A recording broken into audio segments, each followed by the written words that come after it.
Thank you, Chris. Thanks, everyone, for coming.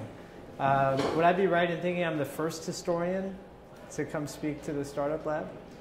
All right, so it's the first, right? It's already history. I was just now I was talking with some of you about how I'm hoping I won't be the last, because I actually think that not only do historians have a lot that we can gain, from applying data mining techniques to the vast and ever-growing archive that is the internet and the historical record more generally.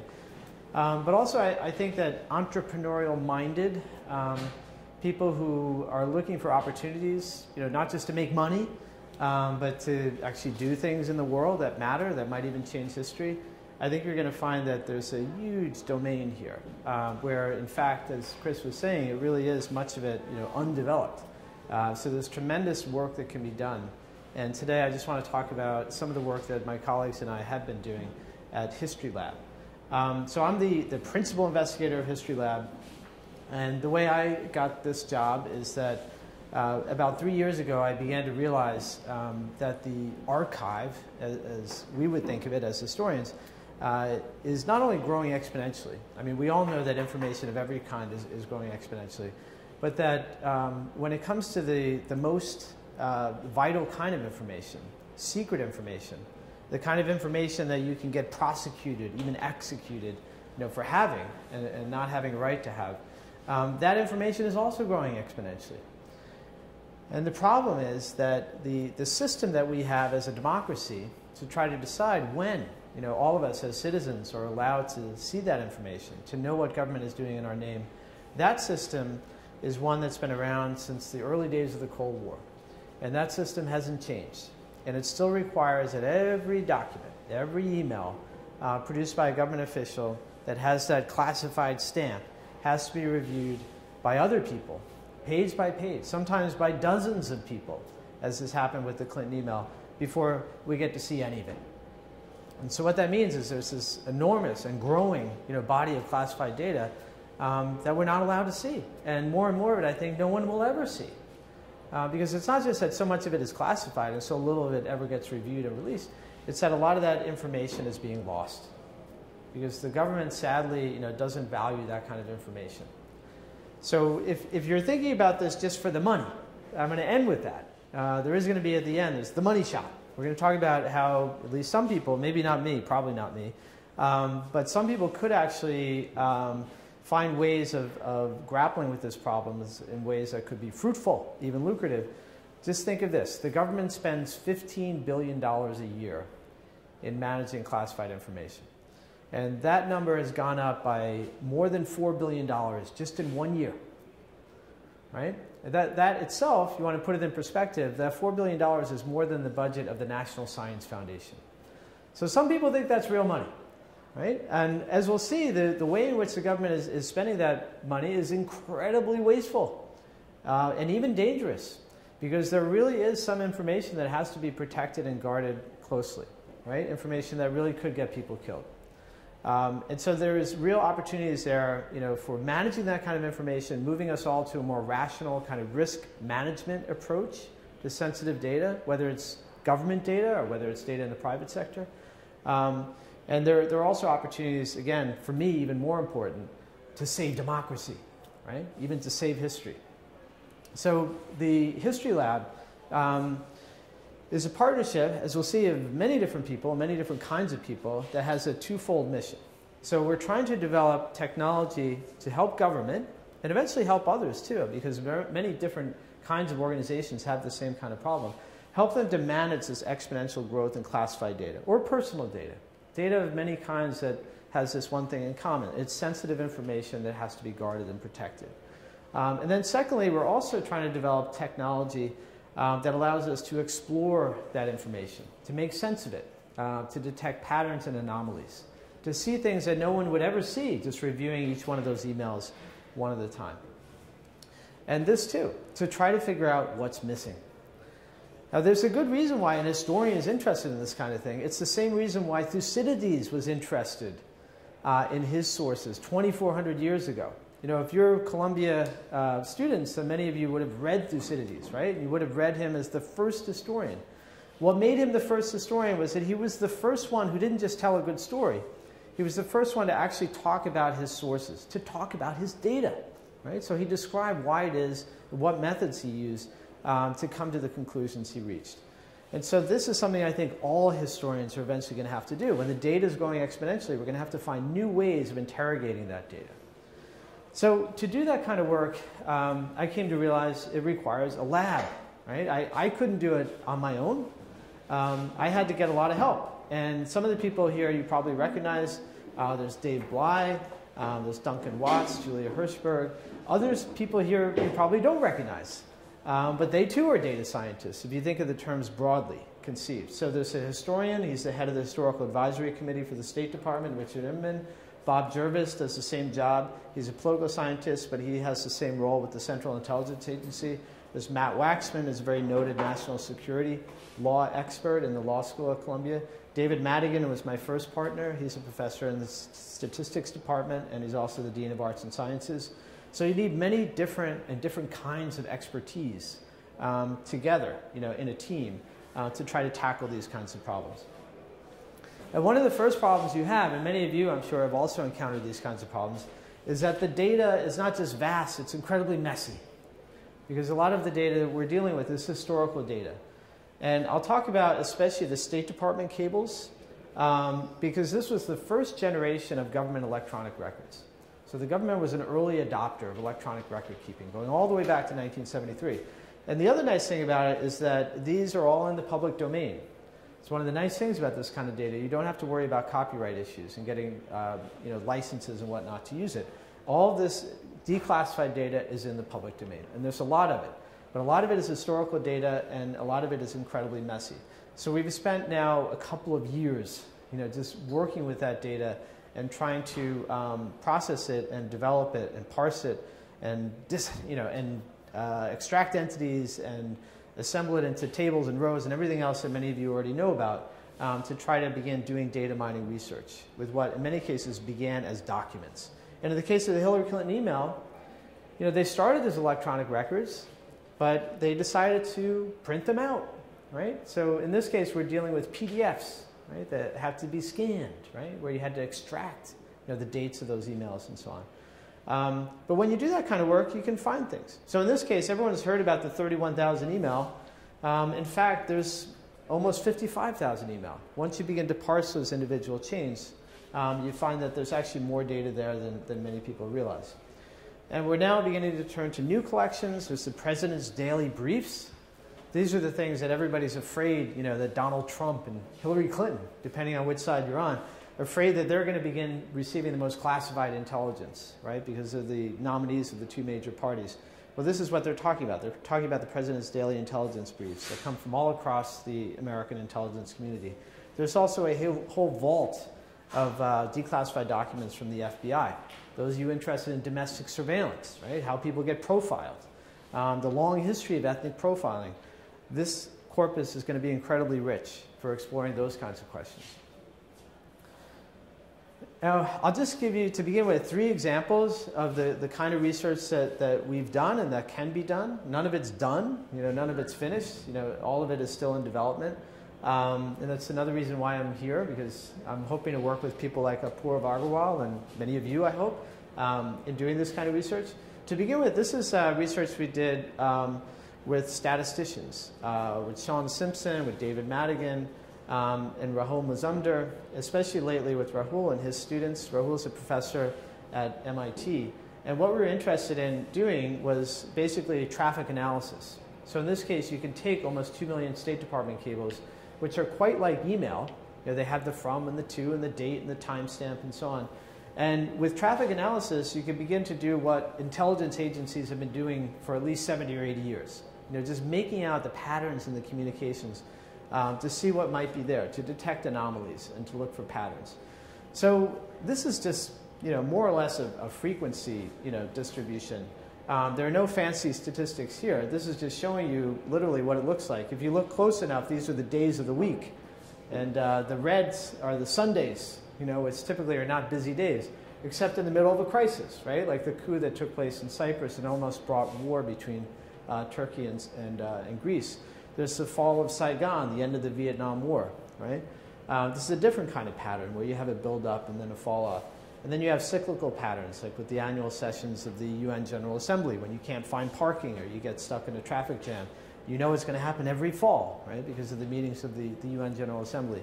So this is kind of trivial. You know, once you've cleaned the data, in this case, you're not even dealing with textual data. You're dealing just with kind of frequency. But then you have to do more sophisticated kinds of statistics to begin to automatically, you know, identify those bursts of communications where you see an acceleration in the rate of transmission. And what we did was we took the tags, because even in 1973, the State Department was interested in traffic analysis. So they created a metadata field called traffic analysis by geography and subject. And using those tags, we can see when there's an acceleration in the rate of transmission about this or that country or this or that subject. And with Rahul's help and that of his students, we began to develop models whereby we didn't have to decide what window of time we were interested in, whether it was a year in which we wanted to capture change over the long duration, or whether we wanted to capture those events that would happen overnight. In this case, the model was sensitive to different kinds of bursts over longer and shorter durations. And then you could rank them statistically to find which ones seemed to be the most significant departures from the baseline.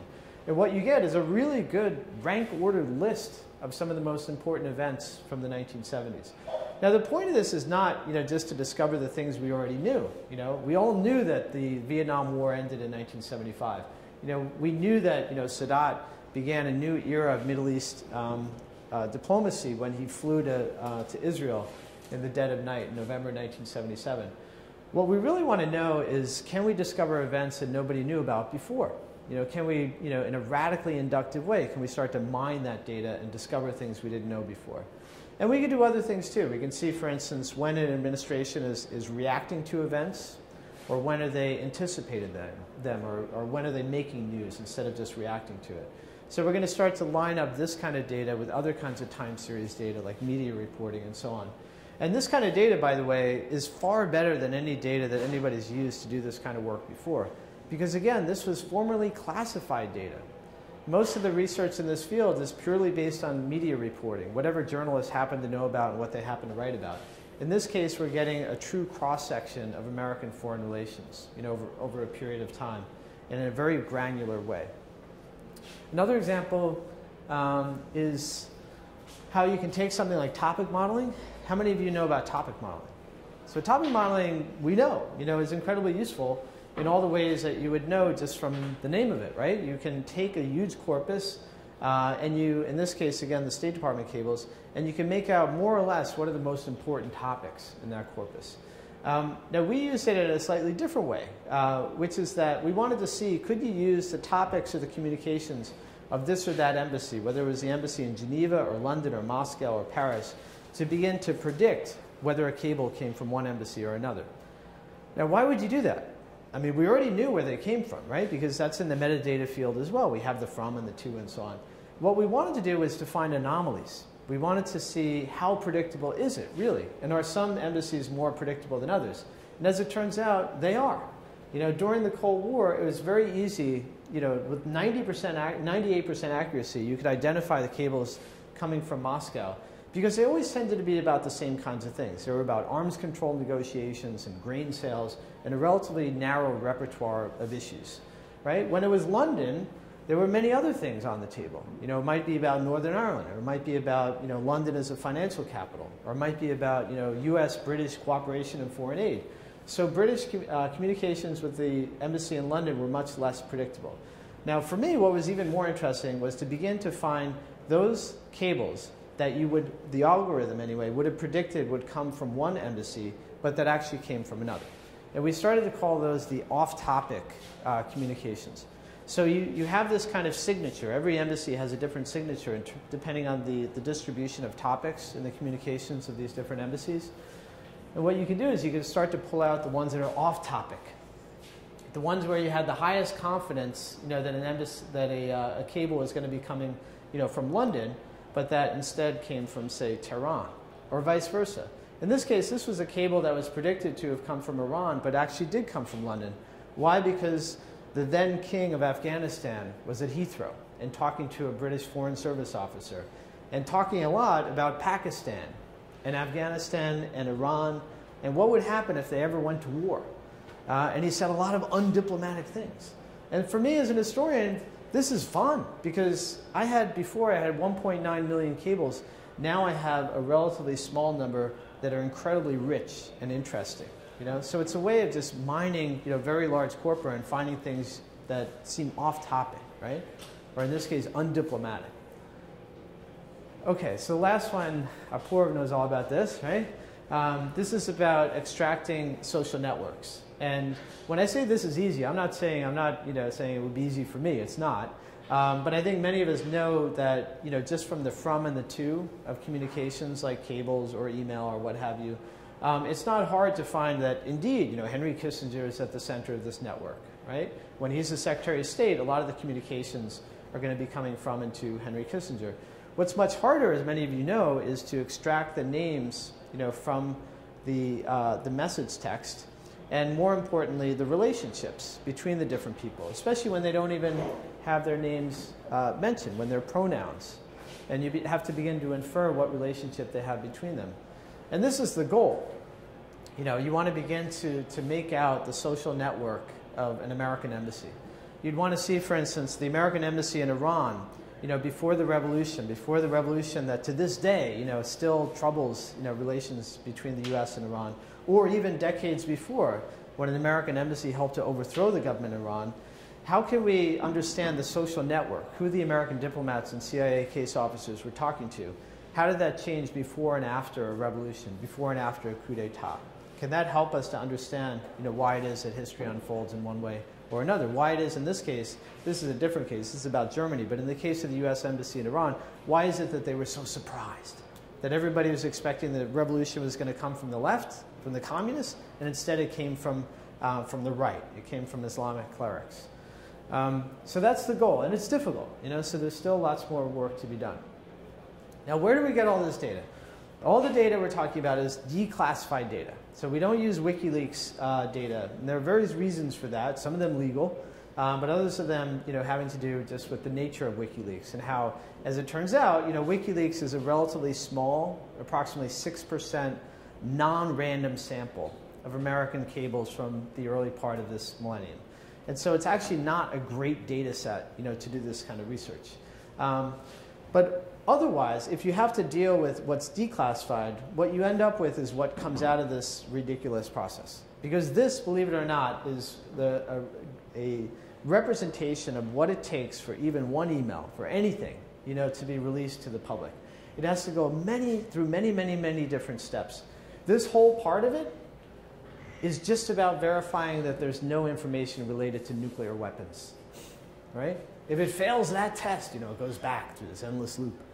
And so we're trying to develop ways to address some of the bottlenecks in this process, like identifying documents likely to have nuclear information, right? Or documents likely to have personal information.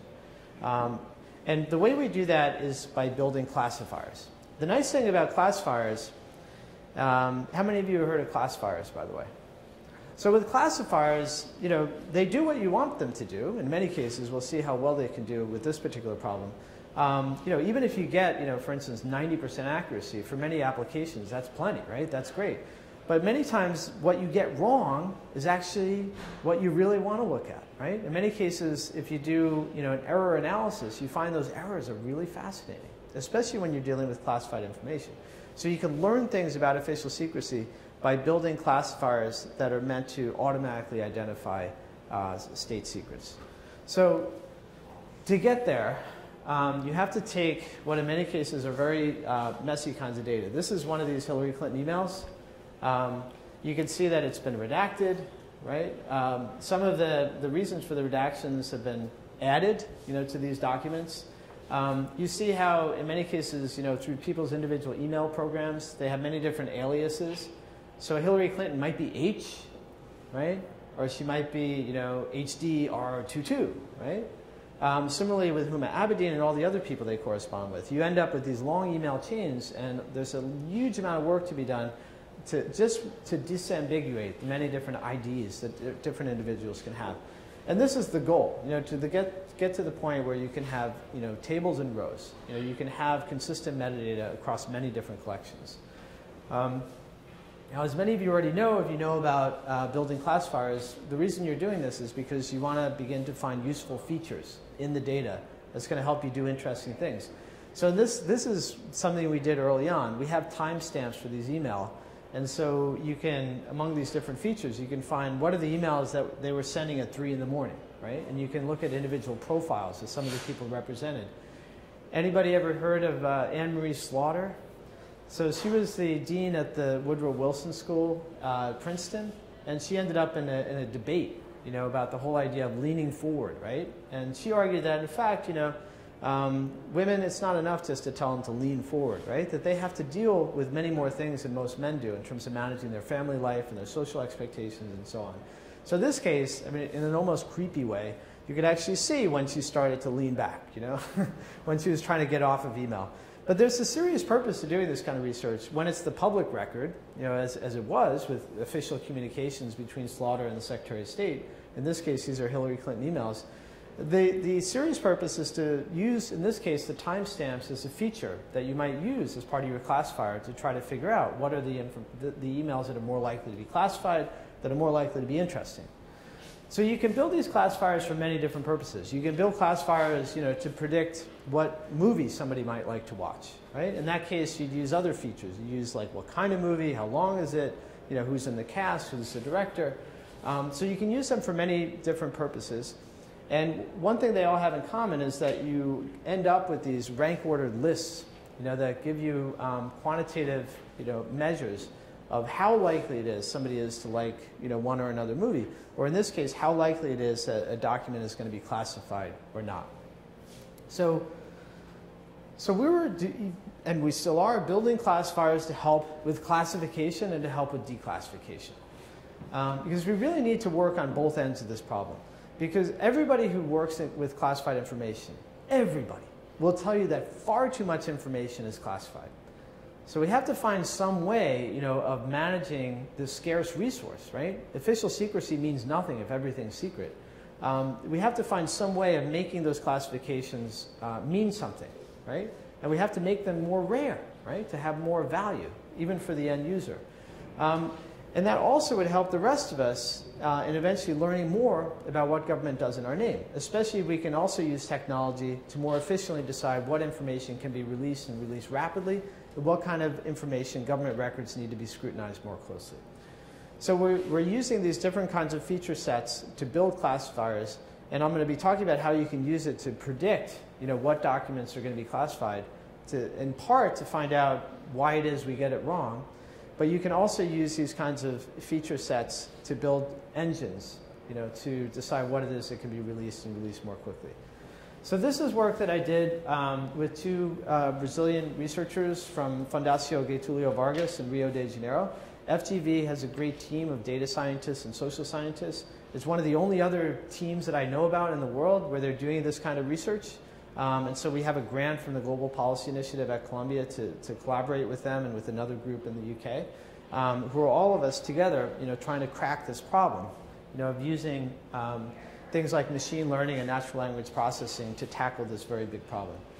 So in this case, I'll just talk for about 5 or 10 minutes, before I wrap up, about this particular experiment. So what we were trying to do in this case, and it was inspired in part by the Hillary Clinton email controversy. We wanted to test, the different claims that people make about those emails. So for Hillary Clinton's defenders, official secrecy is almost random, right? You can read op-eds in the New York Times where they say the whole system is broken, nobody knows what's classified and what isn't. So they're arguing that, literally, and for some of you, that this has a real meaning, right? Whether something's random or not is something you can measure, right? Evaluate that claim. We wanted to evaluate that claim and see whether it's really true. Is official secrecy random or even almost random? So that's what the defenders would say. Those who are attacking Hillary Clinton and say, lock her up, as they've been doing at the Republican convention, are saying that no, anybody in her position should have recognized classified information and should have known that it should never have been on a non-secure system, right? So is that true? I mean, do you find that, generally speaking, State Department officials recognize information that should be classified and they keep it on a secure system, and do they classify it appropriately? That too is a claim that you can begin to evaluate using these kinds of methods. Now the goal here is to, if we can show that is not random, that there is some measure of predictability here, we might potentially build a recommender system that would help officials recognize what information needs to be classified and protected, in the same way that Netflix builds systems to recommend what movies people should watch. So I mentioned earlier how it is that the State Department, long ago, when they first set up these systems, electronic record systems back in 1973, they had the idea that you could track the metadata. This is back from even earlier. In 1967, the State Department was running experiments to see whether they could extract metadata from these cables. In this case, this was an aerogram, something that would have been sent by diplomatic pouch. The part of it that they were especially interested in was the distribution list, to see who had access to which documents. And the reason for that is they wanted to know who was leaking, right? Who was getting classified information and leaking it to the media. If you remember, 1973 is the era of Richard Nixon and Henry Kissinger, and they were obsessed, with secrecy and stopping leaks. That's why they eventually hired the White House plumbers, who were meant to plug those leaks. But in addition to that more notorious episode that eventually ended up with Watergate, they also undertook this research, and eventually they implemented this system, this electronic record system that was meant to track this kind of information and figure out who was leaking what. The irony, of course, is that this eventually became the central collection, the Central Foreign Policy Files, what became the largest electronic record system in government, at least for a time, was the eventual source of WikiLeaks. This is how Private Manning managed to leak 250,000 cables, because they were all organized in the same database. So there's an irony there. For the historians in you want to hear more about historical ironies, we can talk about that in Q&A. Now, this is what we ended up with. It's not all of the cables that were produced at the time, because as it turns out, they lost more than 10% of the cables. And they've never been able to explain how that happened. And through very simple statistical analysis, what you find is it's especially the secret cables, the ones that were classified as secret, which are at the highest classification level that we have access to. We don't have the top secret cables. But of the cables that were secret, 3 times as many were lost proportionally as those that were unclassified. So that to me is suspicious. And it's a non-random pattern too. It seems like there are particular periods in which many of those cables were lost. That would be interesting research for some of you to do if you're interested in doing that kind of work. And then sadly, archivists who are completely underfunded and overwhelmed when dealing with millions of cables that they still have to review and release, they deleted hundreds of thousands of them after very crude, what they thought was random sampling, but in fact was non-random sampling. And then there are cables that are still classified that we don't have access to. We do have the metadata, but we don't have the message text, so we had to leave them out because, as you'll see, that was the most important feature, the language of the cables. But we had to leave those out. And then finally, there are many in which the message text is garbled. And when I talked earlier about how much history is just going to be lost because the government doesn't value that information or value sufficiently its duty to the public, this is the kind of thing I'm talking about. When the Inspector General at the State Department reviewed State Department email from just a couple of years ago, they found that much of it was unrecoverable because people had lost the passwords. Right? So we're not even able to recover email from a couple of years ago, much less State Department cables from 40 years ago. So there's a lot of missing data, and this is what we're left with. But what I want to point out in showing how much data is missing is that we got the results we did even with an imperfect data set. Now, if you would build a recommender system with contemporaneous records or current records, you would probably do better. I can't imagine why you wouldn't. You would have a more complete data set. All right, so what we did, those of you who know how to build classifiers, you know what we did, right? You usually don't just have one classifier or one algorithm. You have an ensemble, right? And the way it's been explained to me, it's a little bit like you have a panel of judges, because certain classifiers are better at certain tasks and others are better at other tasks. So you begin by exploring the features and you figure out which ones are particularly characteristic of the ones that you're particularly interested in identifying. And then you begin to build algorithms to be able to identify those cables automatically. And you're choosing the ones that you want to identify, and you take some portion of them to begin to train your algorithms, and then you begin testing them against others that you've reserved or put aside to see how well it performs out of sample. And of the features that were most useful, we found it was especially the sender and the receiver, or the office, the part of the State Department responsible for acting on something. It was the subject line, or the concepts, which is another metadata field they created, to identify cables by subject. And then there are these tags that I've been telling you about, traffic analysis by geography and subject. Now, if you haven't done much with classifiers, then this might be helpful to you. It was helpful to me, just to think about how you evaluate the accuracy of what it is you're trying to do. So in this case, let's say what you're trying to do is develop classifiers that are going to identify those cables or email that should be classified. What you want to do is not just identify the ones that were classified, to accurately identify those that were classified. You also want to identify the ones that were unclassified, right? Because there are ways in which you can identify almost every single one of those cables that were classified, but it would give you an enormous number of false positives, right? You would end up with many, many cables that were not classified, right? You captured almost all the ones that were classified, but you also captured many that were not classified. So if you really want accuracy, it's a combination of the two. You want to have a relatively high number of true positives, but you also don't want to have too many of these false positives, right? So a perfect accuracy would mean that all these, cables or emails were in this half circle, or in this, what's left out over here, the ones you accurately identified as not being classified. Now, one of the problems is, in this case, what is classified? So the one thing that's true, the defenders of Hillary Clinton say the system is very non-rational, right? They're right, because there are many ways in which something can be classified. There's many categories, right? There's secret, there's confidential, there's something called limited official use, which has no legal definition, right? Is it classified? No. Is it unclassified? No. Right? So this is notorious, actually. The limited official use category, LOU, sometimes it's called CYA. It's like the cover your ass category. It's the stuff you don't want to release, you don't know why, you just don't. You can't defend it legally, but you're going to keep it anyway. So we had to figure out, how do we categorize these? And this is really important because, if you decide, all right, I don't care about the limited official use cables, you can do really well, right? You're going to leave out the stuff that's not clearly identified as classified or unclassified. You get 93% accuracy. But in a way, that's cheating, right? Because if the whole idea is we're building a recommender system, you're going to have to deal with those cables that are kind of edge cases, right? Even if there are many, many, many of them, especially if there are. You want to reduce the number eventually to nothing, right? You want to be able to more clearly distinguish the two. So a more realistic test would be something like this, right? We'll take all the unclassified ones, and then we'll put the limited official use, confidential, and secret in another category. And you can do reasonably well. In this case, you get up, if you want to look at accuracy, 87% of the time, you will accurately identify one or the other, whether it's classified or unclassified, according to this definition. And what you'll get for what many people in the government especially think is the most important task, you get 90% accuracy in terms of identifying the ones that were originally classified as secret. And just to break that down, so you know what we're talking about, so this is what we mean by precision. This is basically, how many false positives are you getting, right?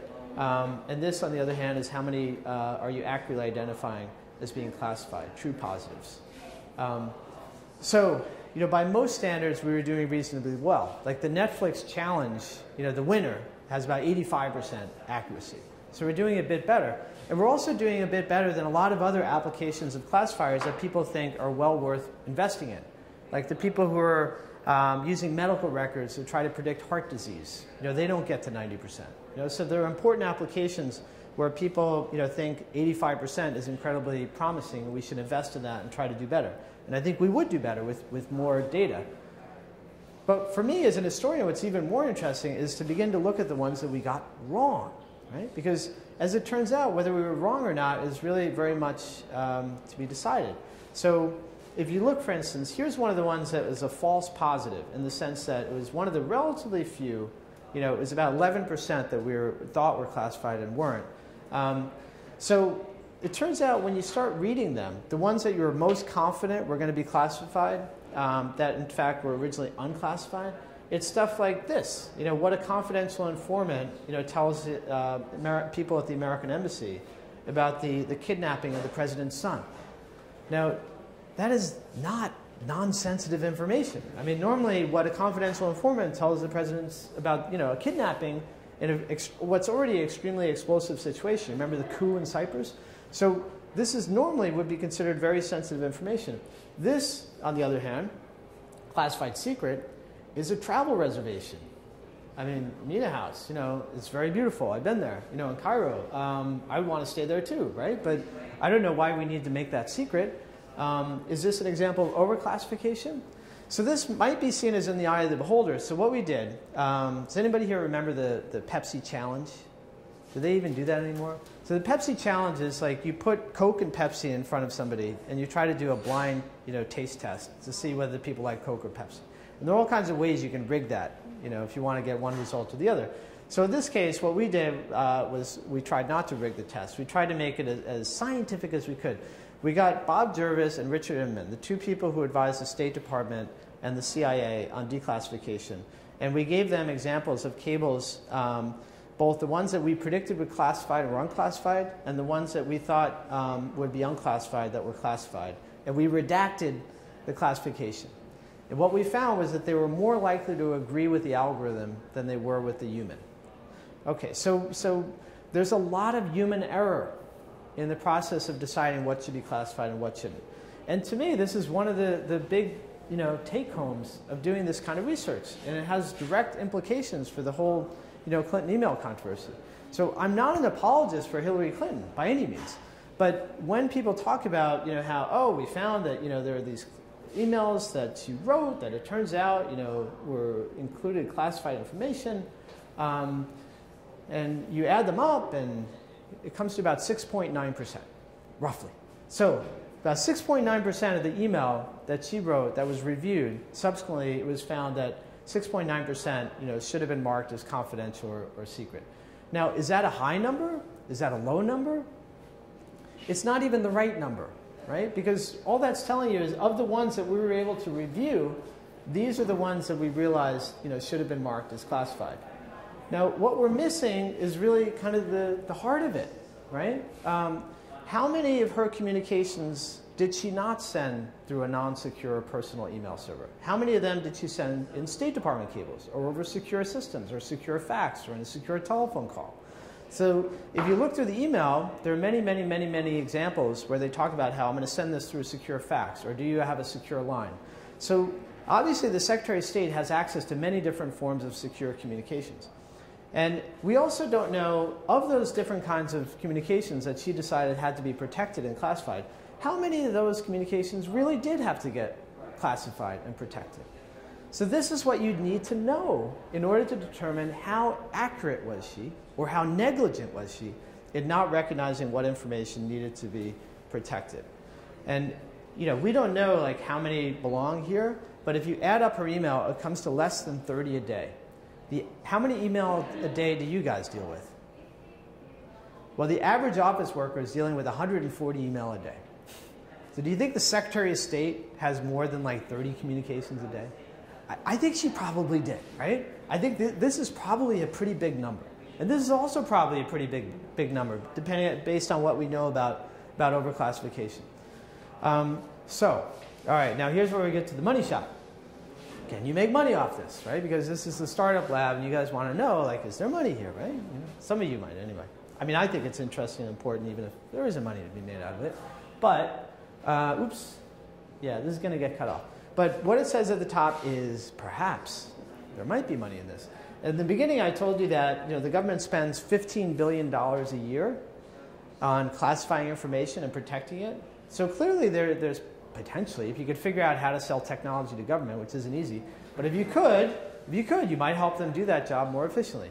And this White House, even if it's in its last 6 months, is showing new interest in more efficient ways of using technology to protect information. This is a much smaller number. This is $500 million. This is how much the government spends on processing Freedom of Information Act requests, like the one that resulted in the release of the Hillary Clinton email. It's an even smaller number that the government spends on what they call automatic declassification, reviewing and releasing information even when nobody asks for it. That's only about 100 million. So think of it, it's less than 1% of what the government spends on secrets is how much the government spends, on deciding what should be released to the public, not counting what people ask for through FOIA. Why am I not counting that? Because this includes all information that anybody asks for from across the entire federal government, whether it's classified or not. And there's a great law review article that came out earlier this year by a woman named Margaret Kwakwa, KwokA. It's called FOIA Inc. And this is where she found that something like 80 to 95% of FOIA requests come from commercial enterprises. And what most of them are doing is competitive intelligence. They're trying to use government information to learn things about their competitors, whether it's the SEC or the FDA or the EPA and so on. Now, what do they do with this information? Not much. Basically, they put it together in databases, and they give you text searching, and that's about it. Right? There's almost no kind of data analytics of any kind, even though there's many different things that you could do with this kind of data. So it's at least possible that somebody, maybe one of you, might come along and realize that you could aggregate that kind of information, and you could have an open access model, or maybe even a freemium model, and put them out of business. Now, why do I want to put them out of business? I mean, why would we want to put them out of business? Well, the problem is these information brokers are destroying the whole system. Right? Because they file so many FOIA requests, so many of them are for the same information over and over again. Right? So that's why if you've ever tried to file a FOIA request, it can take years for anybody to respond to you, because they're processing all these information requests coming from private parties who are using this public program for private benefit. Right? So that for me is a problem. It's a big problem because it undermines the whole system we have for keeping our government transparent and accountable. I'm going to give this away. It may not look like much, but this is where me and a couple of students put together what we thought could be. Anybody recognize this, by the way? You've seen this, right? You want to start up a company? This is the sort of thing you have to think about. What's your value proposition? Who are your partners? So we did this for this idea of creating an open access model, to maybe not just give it all away, but give people services that they would actually pay for. Because we know that many, many, many companies are using FOIA and paying for that information. And so I think there's a way to provide that information more efficiently, give the user a richer experience through all the different tools we talked about, whether topic modeling or traffic analysis or network analysis, and then pay people or charge people for getting free, premium services of that kind. So I would love for someone to come along and take this up and go run and make money from it. So anyway, the website, the beta version of it, which will go live shortly, there's already a live version at history-lab.org. So there's a beta version that has some features that we're going to make available to everyone on Friday. But what you can see when you go there is you will see, indeed, the largest database of declassified documents in the world, and you'll see a whole set of tools to start exploring them. Through things like traffic analysis and topic modeling and entity extraction and so on. And you can have some fun with it.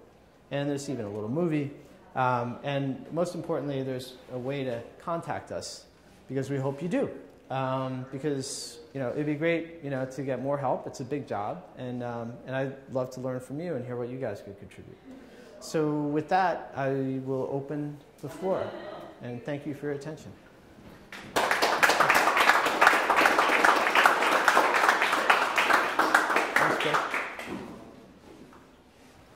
I have a question, man.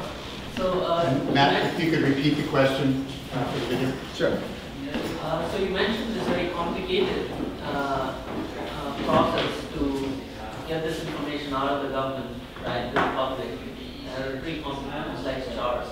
Right. So is that chart, is that something that you discovered, just put it to you, or is that a known process? That chart, that Rube Goldberg machine with all the different boxes and arrows and whatnot, that was produced by a group called the Public Interest Declassification Board, PIDB. And if you really want to know what's wrong with the whole system for how we're meant to keep government accountable, their website is really useful. So it's PIDB, Public Interest Declassification Board. They're the ones, the first ones, who ever produced that kind of crazy workflow chart. Nobody had done it before. And some people think that was one of their greatest contributions. Because just by producing that chart, you can see what's wrong with it, right? So yeah, that wasn't our research. In fact, there are parts of the system that even I still don't understand. Yeah. But the parts that I do get, because I've seen it myself, is the fact that just one piece of it. In this case, the part I showed you about identifying nuclear-related information, this is something that is one of the biggest bottlenecks in the entire process. And it's one of the more obvious applications for using these kinds of classifiers. Because you could develop classifiers to identify which documents are more likely to have nuclear information. And you can get rank-ordered lists. And I know the people who are trying to do that work in government, and they don't have data scientists to help them. So what they're doing is they're just using off-the-shelf software. And if you want to know what it is, it's not a secret. It's called DT search.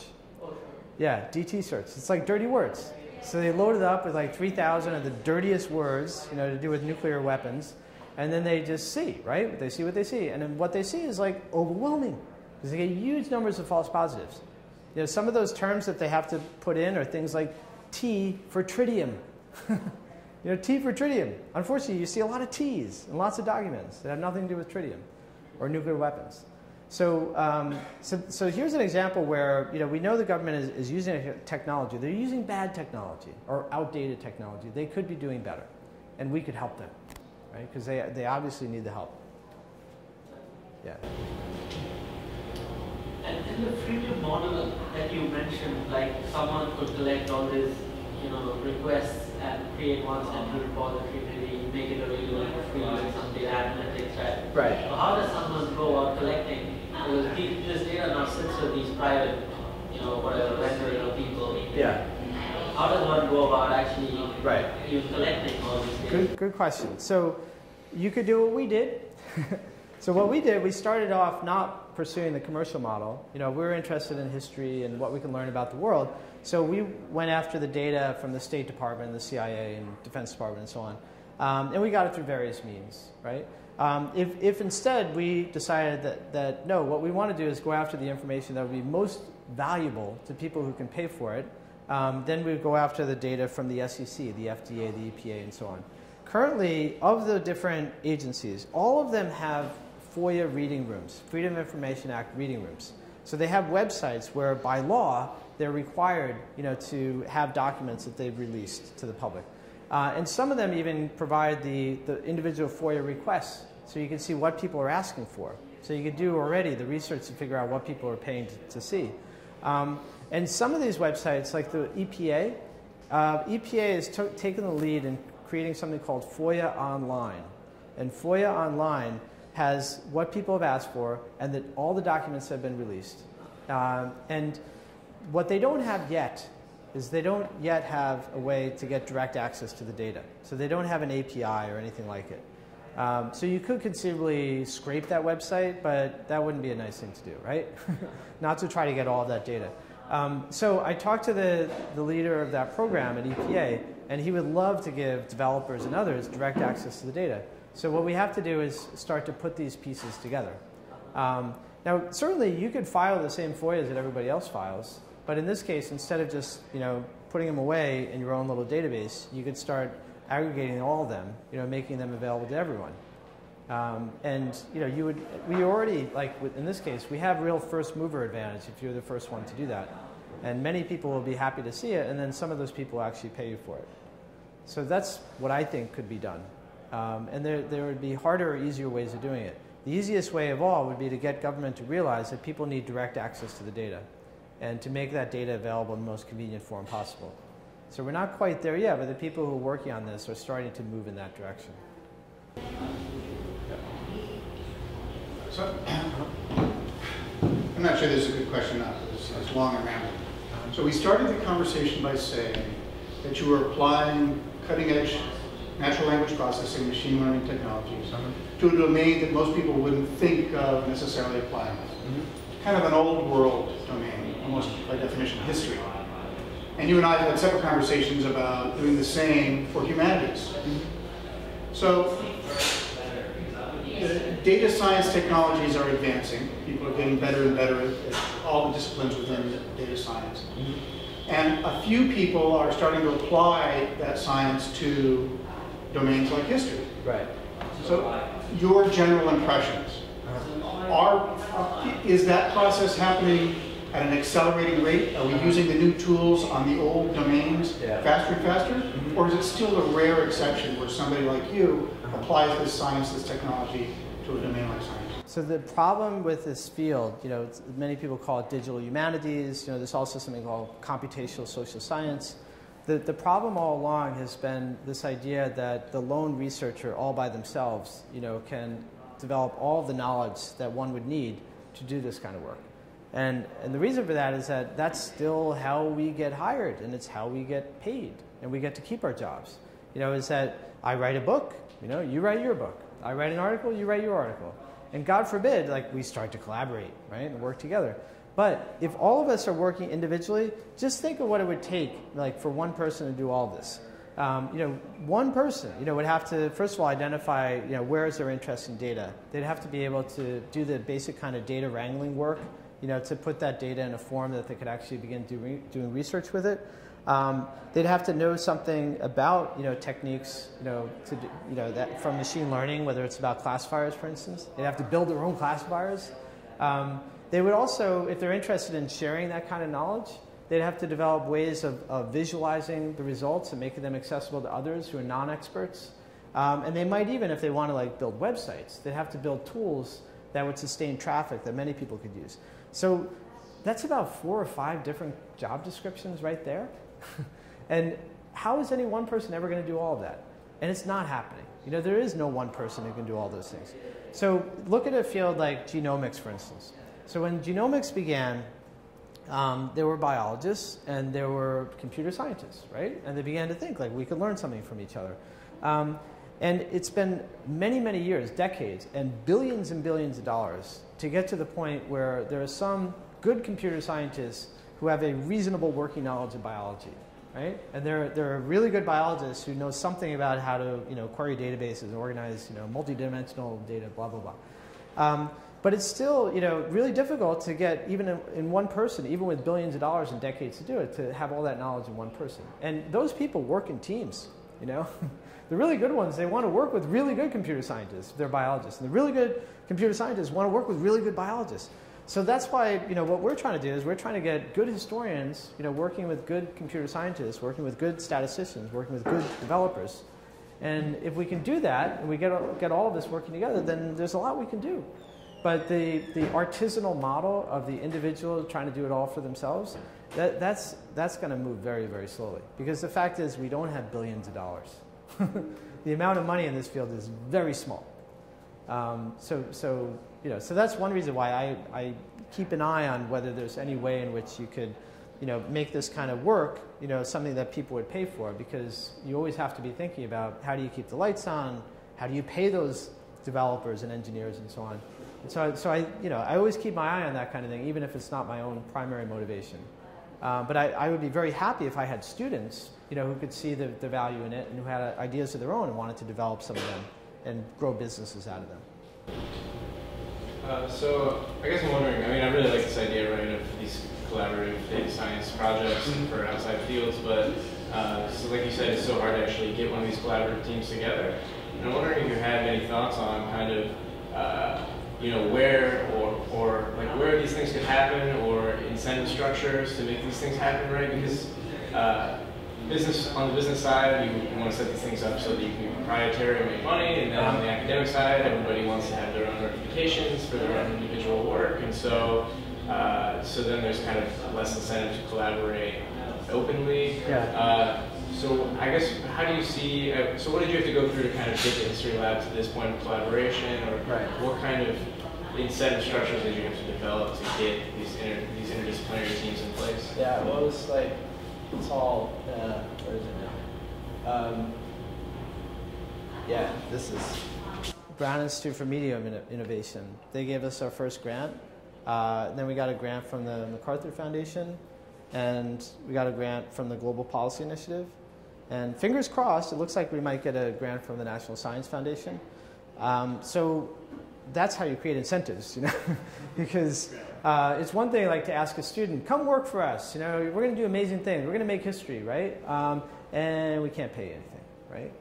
But you know, if their alternative is like go work for Facebook or Google or a new startup or whatever, that's a tough sell. You know, so with the support of these organizations, we at the least, you know, can give people money to pay the rent. You know, so that's something I realized early on. You know, you can call it a lab, call it what you will, but if you can't help people pay the rent, you know, then it's going to be hard to get them to show up. So we have a team of students working in this summer, and thank God, you know, we're able to pay them. During the year, we have other students, you know, continue working, in many cases working for grade credits. And so, you know, everybody, well, most people anyway, think that you should go to college and get a degree. And along the way, you need to get credits, right? You know, for going to classes and whatever. But what I would love to see happen is that there would be more professors like me and maybe more students like you, where instead of like the sage on the stage, you know, kind of lecturing to you, we say like, let's have a class where, you know, we're going to create a lab and we're going to discover stuff together, right? And I've been really lucky that way. I've found now over the last 3 years, we've had more than 20 students who've come through. Many of them have gone on to work for startups and you know, other places. But along the way, you know, they did what I thought was really good work. You know, we were able to discover things together. And then I co-author things with them. You know, so there are some students where, you know, okay, some of them might even work for free, as long as they get some recognition, you know, for what they're doing. A few years ago, I published an article with 11 other authors in the American Historical Review. And it was actually like the cover story of the most, well, for historians anyway, we think it's like the most important journal, the American Historical Review. They'd never in the whole more than 100-year history of the journal ever published any article that had even more than like 4 authors. And there were 12 of us, you know. But it actually took 12 of us to do the job. It was a big job. So I love doing that stuff, you know, and it's one of the nice things about tenure, you know, is that I'm not going to get fired, I hope. So I can take chances and we can try stuff. And sometimes it works and sometimes it doesn't. So, I'd like to see more of us kind of being entrepreneurial and experimenting and doing things, not just like literally like in labs, but also figuratively in terms of how we're trying to rethink education. And one last thing, the reason I had to do that was because I couldn't do it myself. I really couldn't. I realized I did take some coding classes. I realized I was not going to be good at it. I needed to do that just to at least know the nature of it and the kind of work I was asking other people to do so I could understand their work. But there are a lot of professors who would love to work with students. You know, many of them, like me, are not going to be ever very good at coding, but we appreciate the value of that. We want to be able to learn from our students, and in some cases, we have to. We have to, you know, because we just don't have the skills ourselves. It's good to know that there are a few professors at Connelly who like working with students. Yeah. Just a very few. Yeah. Thank you very much. Okay. Thank you, Chris. I appreciate it. Thanks to all of you. Okay.